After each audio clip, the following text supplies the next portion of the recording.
आर्थिक प्रशासन एवं वित्तीय प्रबंध ईएफएम राजकीय शाकंभरी स्नातकोत्तर महाविद्यालय सांबलेक जयपुर आपका आज के इस ई लेक्चर में स्वागत करता हूँ। प्रिय विद्यार्थियों, पिछले ई लेक्चर्स में हमने बीकॉम तृतीय वर्ष के अंतर्गत जो आपका सब्जेक्ट है आर्थिक प्रशासन एवं वित्तीय प्रबंध ईएफएम, उसमें आपका पेपर ग्रामीण विकास एवं सहकारिता का अध्ययन प्रारंभ किया था। उसके अंतर्गत हमने ग्रामीण विकास का अर्थ, ग्रामीण विकास की परिभाषा, ग्रामीण विकास का महत्व, भारत में ग्रामीण विकास का इतिहास का अध्ययन किया था। आज उसी को जारी रखते हुए हम आगे का अध्ययन करेंगे। विद्यार्थियों, आज हम भारतीय ग्रामीण अर्थव्यवस्था की प्रमुख विशेषताओं का अध्ययन करेंगे। विद्यार्थियों, जब हम भारतीय ग्रामीण अर्थव्यवस्था के बारे में सोचते हैं तो कौन कौन सी विशेषताएं हमें नजर आती हैं? तो पहली विशेषता है कृषि तथा सहायक क्रियाओं पर आश्रित होना। तो विद्यार्थियों, भारतीय ग्रामीण क्षेत्र में अधिकांश कार्यशील जनसंख्या अपनी आजीविका के लिए आज भी कृषि तथा सहायक क्रियाओं पर आश्रित है और ये कृषि क्षेत्र भी, हमारा कृषि क्षेत्र भी पिछड़ा हुआ है। अगर हम विकसित देशों से तुलना करें तो हमारा कृषि क्षेत्र उनकी तुलना में बहुत पिछड़ा हुआ है, क्योंकि आज भी हमारे पास वैज्ञानिक कृषि पद्धतियों के बारे में जागरूकता का अभाव है। आज भी हमारे किसान परंपरागत विधियों से, परंपरागत रीतियों से कृषि कर रहे हैं। उन्हें वैज्ञानिक कृषि पद्धतियों के बारे में जागरूकता का अभाव है। दूसरा, इसी से जुड़ा हुआ अन्य एक बिंदु है अदृश्य बेरोजगारी। हमारे कृषि क्षेत्र में, ग्रामीण क्षेत्रों में आवश्यकता से अधिक जनसंख्या लगी हुई है। इस कारण से जो श्रमिक है उसकी सीमांत उत्पादकता या तो शून्य है या बहुत कम है। तो अदृश्य बेरोजगारी भी कृषि क्षेत्र में आवश्यकता से अधिक जनसंख्या के लगे होने के कारण है। दूसरा जो भारतीय ग्रामीण अर्थव्यवस्था की विशेषता है वह है निर्धनता। यदि हम शहरी क्षेत्रों से तुलना करें तो ग्रामीण क्षेत्रों में निर्धनता का अनुपात अधिक है। निर्धनता के आकलन के लिए केंद्र सरकार ने तेंदुलकर समिति का गठन किया था। तेंदुलकर समिति ने अपनी रिपोर्ट में बताया कि भारतीय ग्रामीण क्षेत्रों में 1993-94 के वित्तीय वर्ष में 50.1% निर्धनता का अनुपात था, जो घटकर 2004-05 के वित्तीय वर्ष में 41.8% रह गया और जो 2011-12 के वित्तीय वर्ष में और घटकर 25.7% रह गया। यही निर्धनता का अनुपात 2011 वित्तीय वर्ष में शहरी क्षेत्रों में 13.7% था और कुल भारत के लिए 21.9% था, तेंदुलकर समिति के रिपोर्ट के अनुसार। तो विद्यार्थियों, ये जो ग्रामीण क्षेत्रों में निर्धनता है, यदि हम इसको राज्यवार इसका अध्ययन करेंगे तब हम ये पाएंगे कि राज्यों में भी बहुत अधिक विषमताएं हैं। ग्रामीण क्षेत्र की निर्धनता के संबंध में, ग्रामीण क्षेत्रों में जो निर्धनता है उसके संबंध में राज्यों में भी बहुत अधिक विषमताएं हैं। कई राज्यों में तो ये बहुत अधिक है और कई राज्यों में ये कम। अगला जो हमारा बिंदु है वह है आर्थिक विषमताएं। विद्यार्थियों, ग्रामीण क्षेत्रों में आर्थिक विषमताएं बहुत बड़े स्तर पर व्याप्त हैं। एक और तो कुछ ग्रामीण परिवार ऐसे हैं जिनके पास पर्याप्त आय है, जिनके पास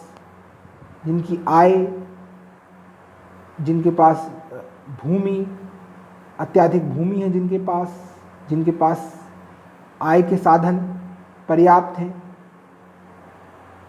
जो बहुत थोड़े से हैं, यानी बहुत थोड़े से ग्रामीण परिवारों के पास आय है,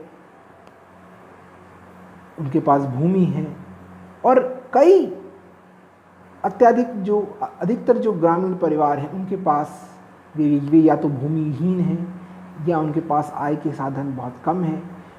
तो इस प्रकार ग्रामीण क्षेत्रों में विषमताएं बहुत बड़े स्तर पर व्याप्त हैं। चौथी विशेषता, निम्न साक्षरता एवं निम्न महिला साक्षरता। विद्यार्थियों, ग्रामीण क्षेत्र में जो साक्षरता की दर है वह बहुत कम है और महिला साक्षरता की दर तो बहुत और भी कम है। और विद्यार्थी हम जानते ही हैं कि ग्रामीण क्षेत्रों का विकास बिना साक्षरता स्तर बढ़ाए संभव नहीं हो सकता। इसलिए सबसे पहली आवश्यकता है कि ग्रामीण क्षेत्रों को स्कूलों से जोड़ा जाए। ग्रामीण क्षेत्रों में प्रत्येक ग्रामीण क्षेत्र में स्कूल और शिक्षा की उच्च गुणवत्ता युक्त शिक्षा की सुविधा उपलब्ध करवाई जाए। पांचवी विशेषता आधारभूत ढांचे का अभाव। हमारे जो ग्रामीण क्षेत्र हैं वहां पे आधारभूत ढांचा जैसे रेल कनेक्टिविटी, दूर संचार, परिवहन, सड़क, विद्युत, बिजली, इन सब आधारभूत ढांचे की जो हमारी मुख्य आधारभूत ढांचे का जो हमारा घटक है उनका अभाव है। तो इस कारण से विकास ग्रामीण क्षेत्रों का तब तक नहीं हो सकता क्योंकि विकास के लिए सबसे पहली शर्त यह है कि आधारभूत ढांचा अच्छा हो। जो ग्रामीण क्षेत्र हैं वहाँ विद्युत का अभाव नहीं हो, वे रेल से जुड़े हों, वे सड़क से जुड़े हों, वहाँ दूर संचार की सुविधाएं हों।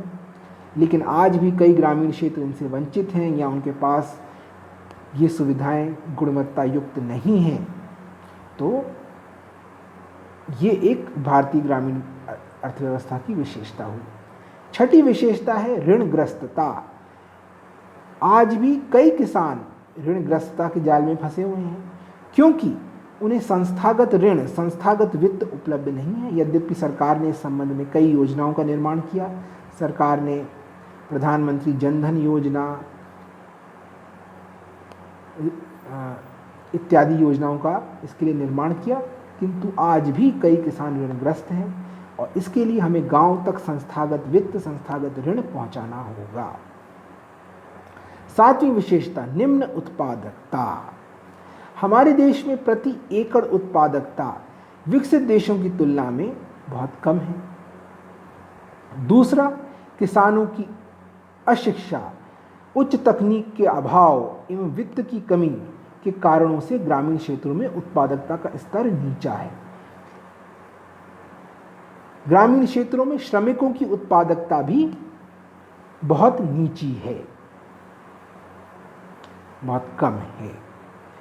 तो ये हमारा सातवां विशेषता हुई भारतीय ग्रामीण अर्थव्यवस्था की। आठवीं विशेषता अदृश्य व मौसमी बेरोजगारी।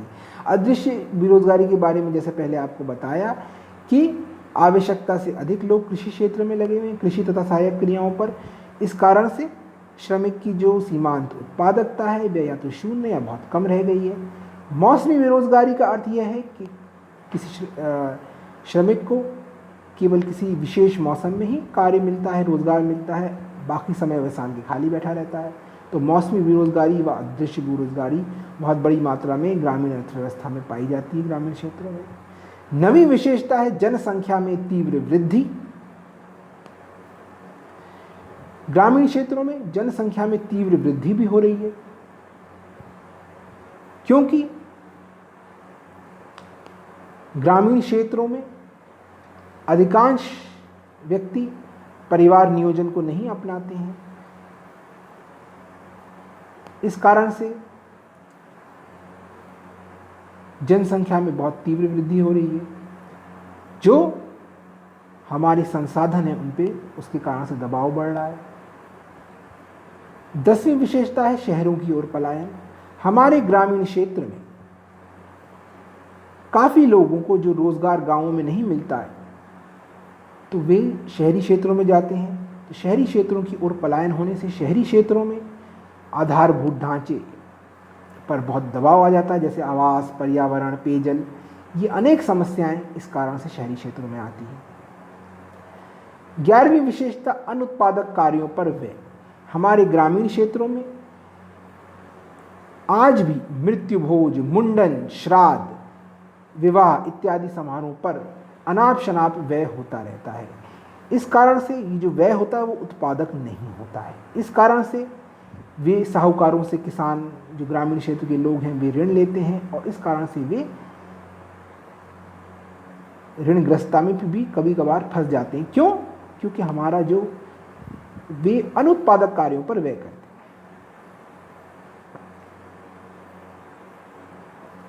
इस प्रकार हमने देखा कि भारतीय ग्रामीण अर्थव्यवस्था की 11 विशेषताएं हमने देखी। पहली, कृषि तथा सहायक क्रियाओं पर आश्रित होना। दूसरी, निर्धनता। तीसरी, आर्थिक विषमताएं। चौथी, निम्न साक्षरता एवं निम्न महिला साक्षरता। पांचवी, आधारभूत ढांचे का अभाव। छठा, ऋणग्रस्तता। सातवां, निम्न उत्पादकता। आठवां, अदृश्य व मौसमी बेरोजगारी। नवां, जनसंख्या में तीव्र वृद्धि। 10वां, शहरों की ओर पलायन। 11वां, अनुत्पादक कार्यों पर व्यय। अब विद्यार्थियों, हमें समझना होगा कि यदि हमें ग्रामीण अर्थव्यवस्था का विकास करना है तो हमें खोजना होगा कि वो कौन से कारण हैं जिस कारण से भारतीय ग्रामीण अर्थव्यवस्था पिछड़ी हुई है। तो हमने ये देखा कि कृषि तथा सहायक क्रियाओं पर अत्यधिक लोग आश्रित हैं और हमारी कृषि भी विकसित नहीं है। निर्धनता है, आर्थिक विषमताएं हैं, साक्षरता का अभाव है, ऋणग्रस्तता है, निम्न उत्पादकता है, जनसंख्या में तीव्र वृद्धि हो रही है, शहरों की ओर पलायन हो रहा है, अनुत्पादक कार्यों पर व्यय हो रहा है। इसके लिए हम ये कर सकते हैं कि ग्रामीण क्षेत्रों में सबसे पहले आधारभूत ढांचे का विकास किया जाए। ग्रामीण क्षेत्रों को सबसे पहले हमारी प्राथमिकता होनी चाहिए कि कोई भी ग्रामीण क्षेत्र ऐसा ना रह जाए जहां आधारभूत ढांचे का अभाव हो। ग्रामीण क्षेत्रों में पर्याप्त परिवहन की सुविधा होनी चाहिए। ग्रामीण क्षेत्र सड़क से जुड़े होने चाहिए। ग्रामीण क्षेत्र रेल से जुड़े होने चाहिए। ग्रामीण क्षेत्रों में दूर संचार की सुविधा होनी चाहिए और ग्रामीण क्षेत्रों में शिक्षा, स्वास्थ्य जैसी मूलभूत सुविधाएं भी उपलब्ध होनी चाहिए। सबसे पहली प्राथमिकता ये होनी चाहिए, क्योंकि आधारभूत ढांचे के विकास के बिना हम ग्रामीण क्षेत्रों का विकास नहीं कर सकते। दूसरा, ग्रामीण क्षेत्रों में जो ऋणग्रस्तता है उसके लिए ग्रामीण क्षेत्रों तक संस्थागत वित्त बैंकों की पहुंच होनी चाहिए। ग्रामीण क्षेत्रों में वित्तीय साक्षरता के लिए जागरूकता करनी होगी ग्रामीण क्षेत्रों में, ताकि जो साहूकारों से ऋण लेना है, जो असंस्थागत ऋण है, वे समाप्त हो सके और संस्थागत ऋण, संस्थागत वित्त, इसमें वृद्धि हो। दूसरा, ग्रामीण क्षेत्रों में साक्षरता का स्तर बढ़ाना पड़ेगा। ग्रामीण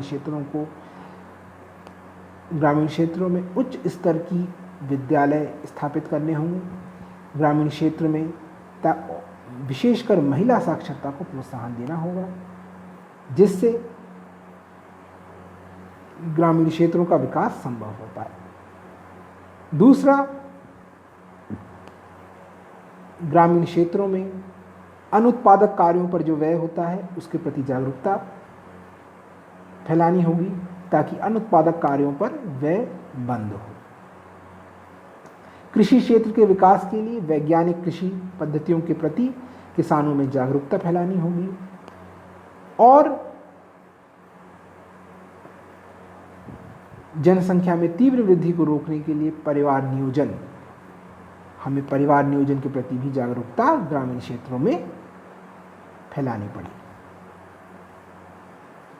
इस प्रकार ये कुछ उपाय हैं जो हम ग्रामीण अर्थव्यवस्था को विकास के लिए कर सकते हैं। ग्रामीण अर्थव्यवस्था की विशेषताओं का हमने आज अध्ययन किया।